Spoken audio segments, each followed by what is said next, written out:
Don't plant clover. Ooh, I know that burned in someone's ear out there.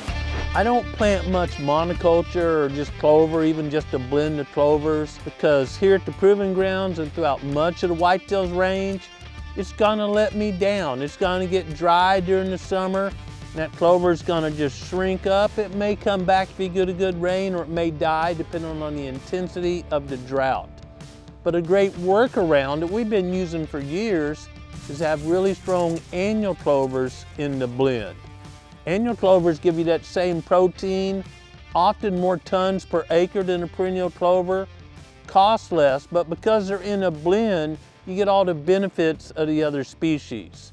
I often talk about there is no magic bean. We all want something that's inexpensive to plant. Deer love it, but they don't love it to death. They don't browse it to death like they often do in a soybean food plot or a sunflower food plot. And when we're talking about soil health, I'm so happy more and more of y'all are thinking about soil health. Good soil health turns into good deer health. We get much more bang from our buck out of a blend. We know, for example, that buckwheat frees up phosphorus that's in the soil. That phosphorus might not even show up on a standard soil test as being plant available, but once that buckwheat plant works its magic on it and the microbes that interact with the buckwheat, that phosphorus will be available for other plants.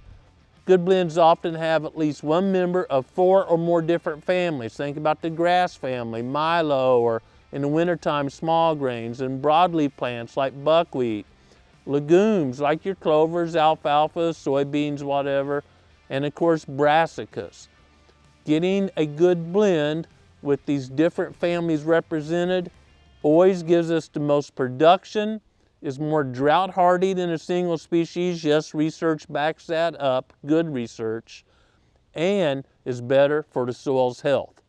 That's not even talking the deer's health, because we know whitetails are extremely selective, got that narrow muzzle and a really long tongue. God built them to eat the best food for them at that time. You ever watch a deer walk out into a monoculture soybean field? They eat a leaf here and a leaf there and take a few steps. Where a cow walks out in a soybean field, she is head down just munching. Those animals with that big muzzle, they have a much bigger rumen, a bigger body, a bigger tummy, and they can make lower quality food work for them. But deer have a really small rumen compared to a 400-pound elk or 800-pound elk or a 1,000-pound cow, and they need much finer fuel. They need like that jet fuel, that little engine that's got to have jet fuel. They can't run on kerosene or diesel. And they need a diversity of high quality forage. And we get that by planting a blend. Common question right now is, well, I want to plant clover to attract turkeys in the spring. If you're very far north at all, it's not going to get out of the ground and mature enough to attract turkeys. You should have planted that last fall so it's coming on strong in the spring. If you've got a good blend like we do, our fall release blend's got those annual clovers in there, and I was just out in the food plot this weekend. They're getting ready to come on strong and will look good for turkey season. That's another way that blend helps.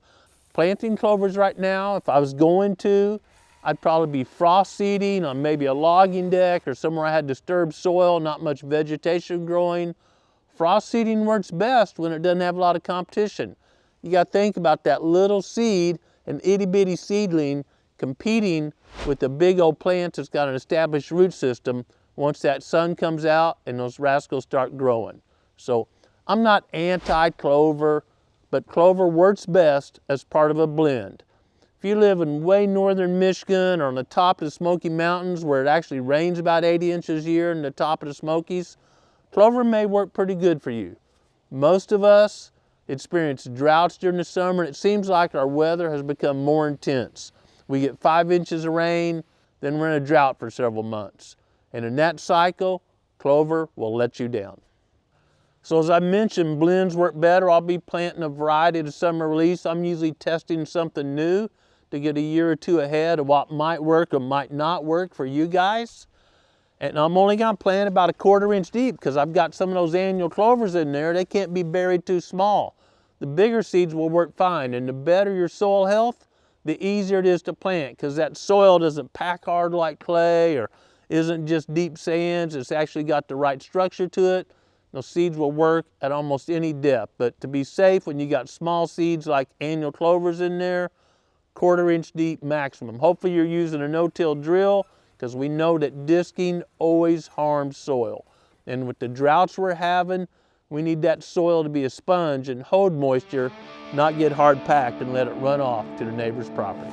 Growing Deer is brought to you by Bass Pro Shops and Cabela's. Also by Green Cover Food Plots, Winchester, PH Outdoors, Black Widow Bows, Moultrie, Steel, Fleet Outdoor Apparel, Morel Targets, Fourth Arrow, Soil Pro Outdoors, Scorpion Venom Archery, Case IH Tractors, Burris Optics, and Redneck Hunting Blinds. I don't have a coat on today. You may think it's planting season, but I'm going to tell you, more cold weather's coming unless it's an extremely unusual winter. I like to plant when that soil temperature is 60 degrees at 9 a.m. at 2 inches deep. There's all kind of links on the web that will show you that. You don't have to go out and stick a soil probe in the soil, although that's fun to do. But you want that 60 degrees at 9 a.m. so seeds aren't cold stressed and they can get mold and stuff on them. You want those babies to get warm and wet, germinate, and take off growing. That's how you get healthy plants, by having healthy seedlings. Those conditions may be a month earlier or a month later, depending on where you are. It's important to watch the weather each year, not only at your location, but west of you. Most of our weather patterns come out of the west. I'm always looking at what's happening in western Kansas, western Oklahoma. That gives me a really good indication of what the weather's going to be here in a few days. I hope these tips help you have really productive food plots.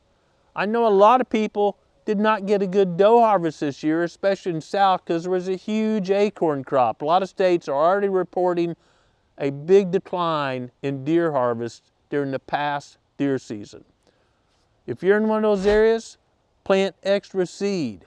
You need a whole lot of stems, because when deer are munching, something else can come on. Seed's probably one of the cheapest things we do as wildlife habitat managers. One thing you don't want to skip on is your relationship with Christ. And that means you're dedicated to daily getting up earlier, staying up a little later, spending time in His Word, praying or communicating with Him, and applying His will to your life. Thanks for watching Growing Deer.